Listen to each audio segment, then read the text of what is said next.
getting real estate in Vegas. I'm your host, Bridget Magnus, and this is the Vegas Video Network. We would like to thank you, those of you who are watching on the Vegas Video Network, those of you who've downloaded your favorite shows to iTunes, those of you who found us on YouTube, those of us watching on televisions through Roku, and those of you listening on the radio on KSHP 1400 AM. Just a special moment, I'd like to go ahead and say Happy Veterans Day and great thanks to all of you who have served our country and our armed forces. Now, those of you who would like to get a hold of us here, why don't you go ahead and get the email rolling. That's gettingreal@vegasvideonetwork.com.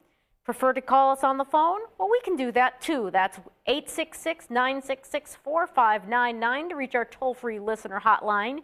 And perhaps you'd prefer to catch us during our live chat. Go ahead and do that right now. Now at the Vegas Video Network.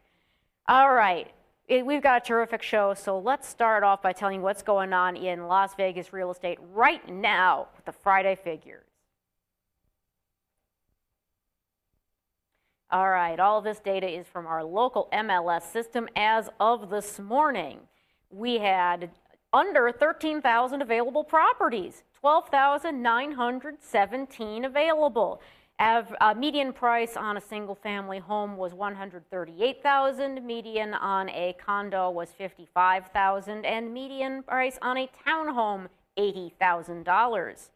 Of the total, we do have 2,647 foreclosed properties owned by banks, HUD, and other institutions. The median price on those is $105,000. We also have 5,811 short sale properties with a median price of $110,000. Just as a reminder, the only thing short about a short sale is the amount of money that the mortgage holder is going to get on the end. There we go. We do also have 4,460 classic properties, no bank involvement necessary except for your own mortgage. Median price on those is $180,000.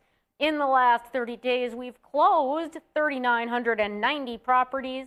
The median sales price and the median list price, both $110,000.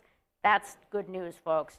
Now, it shouldn't be any surprise. Our available inventory is down a little bit. Our properties under contract is up a little bit. Funny how that works out. So we do have 13,209 properties, contingent and pending, waiting to move on up to being closed. 5,694 rentals available, 2,385 recent leases. Median rent on available is $1,100, and the median on leased is $1,095. I'm still not worried, even though there's that $5 drop, because we still do have less than 3 months inventory of rental property. Now let's get on to some news, shall we? Foreclosure starts are up nationwide, but you know where they're not up? Las Vegas, baby! That is partly due to something called AB 284. It is essentially a law that says that banks actually have to prove that they can foreclose on your property before they do so. I really don't understand why they don't just forge those documents too. Oh, wait a minute, did I say that out loud? I'm sorry.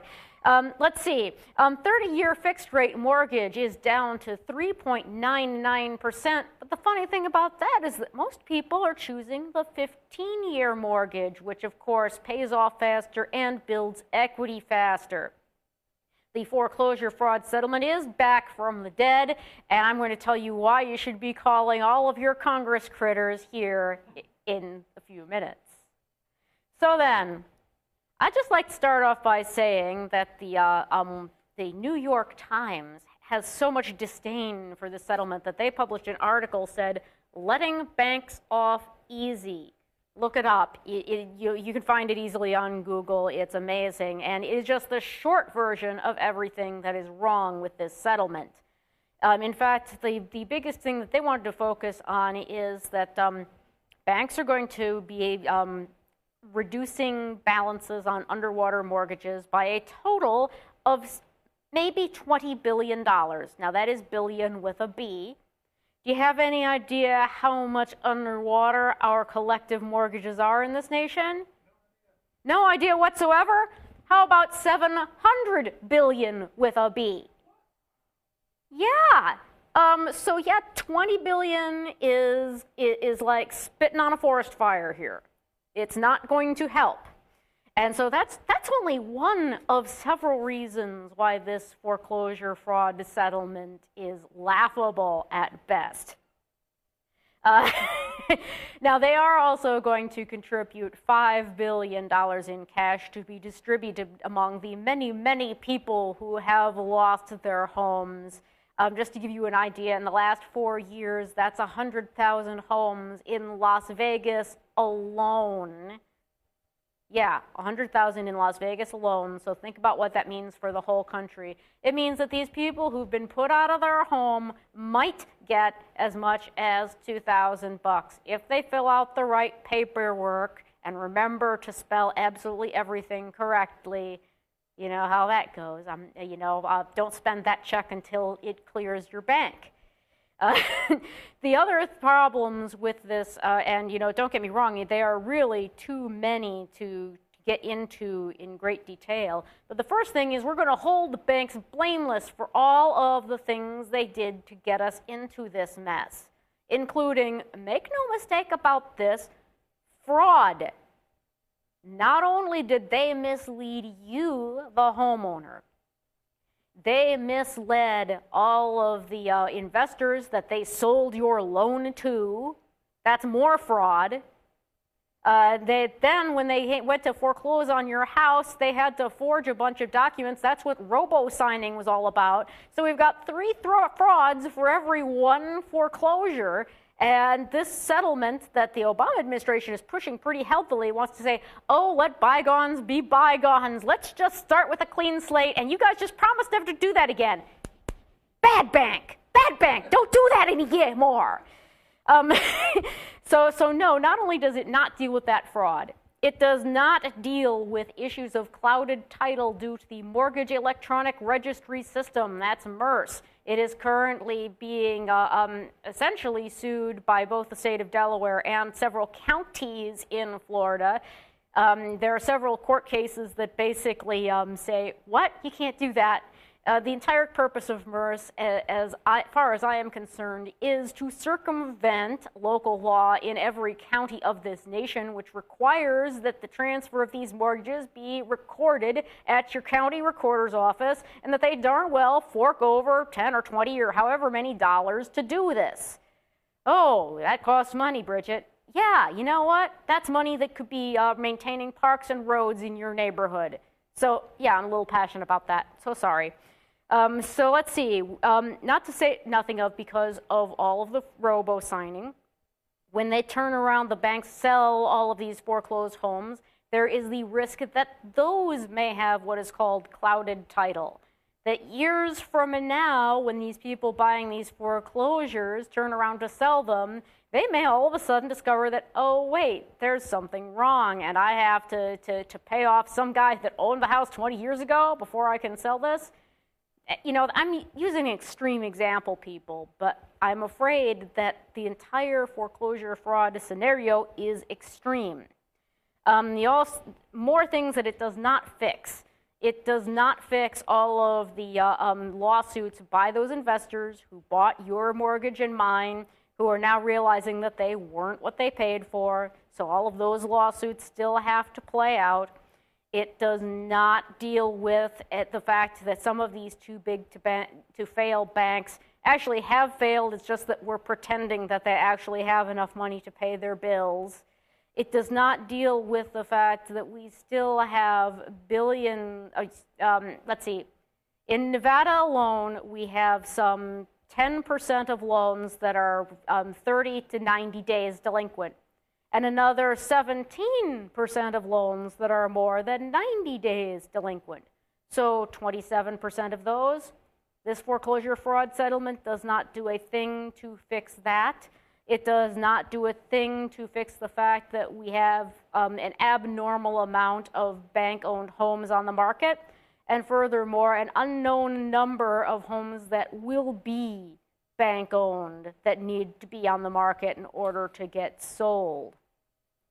So really the bottom line is that this agreement doesn't do enough, and it doesn't fix any of our problems. So go ahead, do your own research. If you don't believe me, I want you to be as well informed as possible. But then go ahead, contact your elected officials, House.gov, Senate.gov, WhiteHouse.gov. Make sure it's .gov, because God alone knows what you'll get into if you type anything else. But go ahead and let your elected officials know what you think about this, and that you want banks held to the law, just as if they were some kid who stole a hubcap. All right, we don't have a what were they thinking today, so if you've got a great what were they thinking, go ahead and email that to us at gettingreal@vegasvideonetwork.com. In the meantime, we're going to take a break for station identification and be right back with some real advice. Traditional media believes that after about 3 minutes, you'll tune out. Most Vegas media companies think if it doesn't jiggle, you won't tune in. At the Vegas Video Network, we think both are wrong.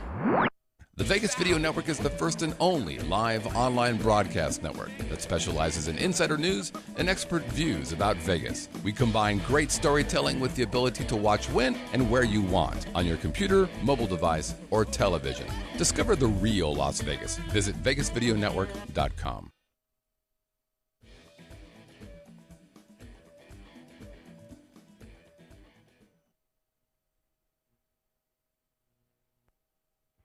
All right, today for real advice, we're getting real practical.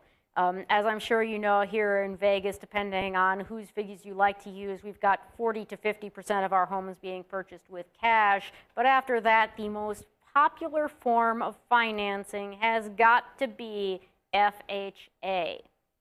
And if you're going to have FHA financing, that house is going to have to pass not just a regular old-fashioned appraisal, it's going to have to pass an FHA appraisal. So let's talk about what's involved with that. This is important to sellers because you're going to have to deal with this if somebody's buying your property with an FHA mortgage. If you are a buyer who is using an FHA mortgage, then you're going to want to be looking at these issues up front just to prevent headache in the future. So what are they going to be looking at? Well, the first thing they're going to be looking at is that you're not buying a piece of junk. What will they look at? Let's see our first point, where they're going to be looking at the roof and the attic. FHA guidelines require roofs to have at least a remaining useful life of 2 years, and if not, it has to be repaired or re-roofed. Yes, I have seen transactions go south because the roof was just not in good enough shape. Of course, the roof is on top of, guess what? The attic, and it needs to, be proper, has the right insulation, things like that. So then the next thing they're going to look at is kitchens and baths. They're going to want to see that all of the appliances are there, by which I do mean they want to see that there is a stove. That's the biggies. They want to make sure there's a stove there. They also are going to look very carefully at the plumbing. They do not want to see leaky plumbing. They do not want to see drippy faucets.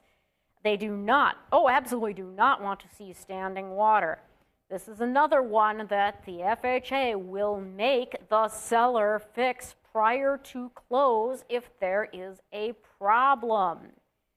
If you are buying a bank-owned property, remember that they are not real keen on doing repairs prior to close and may try to talk you into repairing it at your expense prior to close. Be very careful about that.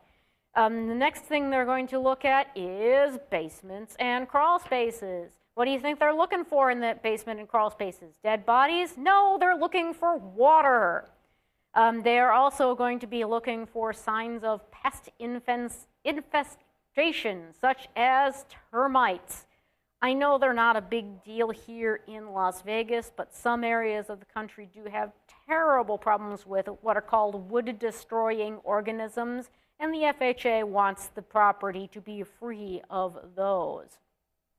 If there is a sump pump down in that basement, I realize this doesn't really apply to Vegas. They do want that to be in good condition with proper wiring. Speaking of proper wiring, electrical.